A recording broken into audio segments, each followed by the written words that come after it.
My dear friends, each day billions of dollars continue to burn in the Middle East, just set ablaze, quite literally sometimes. Every rocket fired, every bomb dropped has a monetary value. Every pilot in the sky, every U.S. piece of equipment that is blown up by one of Iran's kamikaze drones, all of it has a price tag. Just recently, the president or the GOP requested billions more, hundreds of billions more dollars from Congress. All at the same time, U.S. social programs are failing and faltering. I have experienced this prior to with supplemental security income with my mother and her experience. I understand the burden that is in these systems. I've also worked some time in the home-based healthcare system for individuals with disabilities. The whole system's a mess. The whole system needs revamped. And now we have a federal government that is now not able to afford any of it, of course.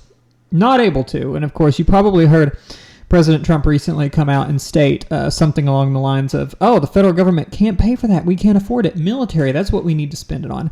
Well, not going to be conservative with that military spending. No, every month we're going to find a new target in our hemisphere and start blowing them up. So I'm sure collectively, what are we dealing with now? We now have a federal government that is so interested in spending a bunch of money in the Middle East on a war that has not really been explained to me why we're there.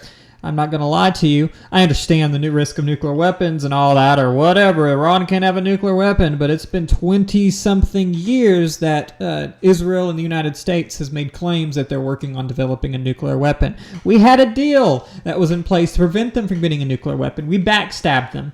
Okay, I'm not hearing good reasons for why we should be there. I'm not hearing good reasons why $1 billion in an AWAC plane had to be blown up in an airfield by a ballistic missile. I'm not hearing good reasons for all this necessary expenditure on these missiles these interceptor missiles that are hundreds of thousands, millions of dollars each that are exploding over the skies of Tel Aviv. I'm not hearing a good reason for all of this. And instead, I'm hearing the federal government state that we can't afford a lot of the services that we're paying for to help those that are disadvantaged. Oh, no. We have to focus on growing our military expenditure and proposing a bill that increases the amount of military spending that is already way overinflated.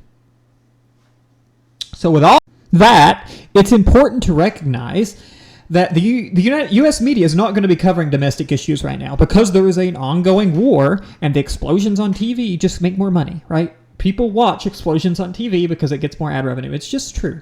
And, well, in fact, historically, we've not really covered domestic issues very well, particularly regarding some of our most vulnerable populations, those with disabilities, likely in part because they are not a significant voter base, and they're easily disenfranchised due to the vulnerability that they have. It's difficult for some of them to organize protests and to organize lobbying and all these things. Many of them have intellectual and developmental disabilities. This is a group that is easily disenfranchised and without a voice. And it's very frustrating. These are one of the most predominant populations that get fucked every time the U.S. government decides to make cuts. So this $1 trillion in cuts here, this is an article from Disabilities Group. Highly recommend them for information on disability. These cuts now are impacting home health services, are going to in the future impact home health services. Groups that are underfunded, underpaid, understaffed, and overworked, and thus the waiting lists for getting home health services were already quite long, so that you could avoid going to a nursing home because you had a disability making it difficult to take care of yourself in your home. And that's happened, and as a result, people are going to have to wait longer for services. And what do they do whenever they can't get those services? I don't know. Their health can get worse because they can't get out and do things or do things in their home. Their mental health gets worse, and you know what? Some people kill themselves. That's just a fact. I know that from experience dealing with an individual who did, because the system already failed them. The system already failed them. This is the thing. This is not some obvious thing. This is not something in your face. You're not going to suddenly see people dying, this is a slow burn thing. You're not going to see the impact it's going to have on people's mental health, their physical well-being, all of these things. You're going to slowly, nursing home populations are going to uptick. Slowly, the mental health wards are going to uptick. And they're not going to get great care. And, maybe we might see a decline in our population's overall health and all. It's frustrating because we don't talk about issues regarding disability at all. And we especially don't talk about those issues when there's a war going on. And so as all of these cuts screw everyone over, I'm not sure how much we're going to hear about it, because after the war, we've got the president we have now is just so all over the place. He has his own political drama and all of that. We're not actually really going to talk about the issues impacting the 99%. Everyone but the 1%. And it's frustrating. And it's damning to the country that this is the direction we're going. This is truly a nationalist. This is what nationalism gets you. It gets you this imperialism dreams, these dreams of this fancy military and all of these things, and to expand your control over the globe. We forget about everything going on at home. We forget about everything that people need at home. And God forbid, disabilities is something that we can kind of forego. At least the regular voter can forego, because it's not happened to them. Either unless they know someone dealing with the system, or they themselves are ill. They're not aware. They're not aware of what's going on, because no one's talking about it. No one cares.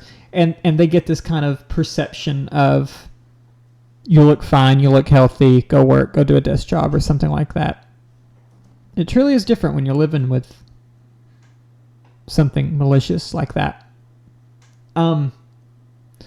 So with all that being said, I'm a little frustrated that we can so openly burn money in the skies of the Middle East, but we can't take care of the people who really need it at home.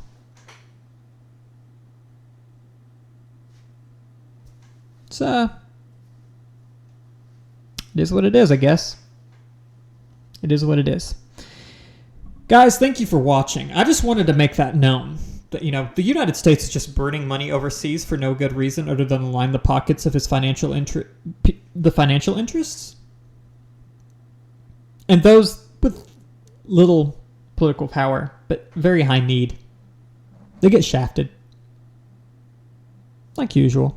It's okay. Don't worry about it. You shouldn't have to think about it anymore, because it's just been what was regularly happening. So, with that being said, I hope everyone sleeps well at night, knowing this is the country that we live in. So peace out, everyone. Goodbye.